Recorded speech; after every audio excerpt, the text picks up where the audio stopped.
एक मशीन दिलेल्या संख्यांची मांडणी प्रत्येक टप्प्यात एका विशिष्ट पद्धतीने बदलते. दिलेली संख्या काय बघा 8.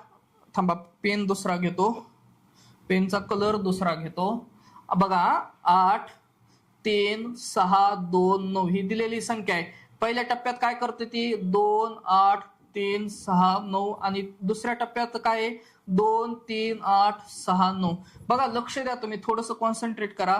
ह्यांनी काय केलं, हा जी संख्या दिली आणि हा पहिला टप्पा दिला. पहिल्या टप्प्यात काय केलं, हा 2 सगळ्यात लहान आहे म्हणून 1 नंबरला घेतला. बघा 2 सगळ्यात लहान आहे म्हणून 1 नंबरला घेतला आणि बाकीची संख्या जशीच तशी लिहिली 8, 3, 6 आणि 9. बघा आता दुसऱ्या टप्प्यात करताना जाताना काय केलं त्यांनी, आता 3 लहान आहे 3, मग 2 नंतर 3 घेतला. 2 पेक्षा 3 मोठा असतो, बरोबर आहे का नाही. मग तो इथं घेतला आणि संख्या तयार झाली 2, 3 राहिलेला 8, 6, 9. आता काय होईल बघा, तिसऱ्या टप्प्यात काय होईल, 2 तर आहेच, 3 पण आहे. आता 8, 6, 9 मध्ये लहान काय आहे तर 6 आहे, त्यापेक्षा मोठं 8 आणि त्यापेक्षा 9. म्हणजे तिसऱ्या टप्प्यात हे आन्सर असलं पाहिजे 2, 3, 6, 8, 9. 2, 3, 6, 8, 9, 2, 3, 6, 8, 9. पर्याय क्रमांक असेल पहिला.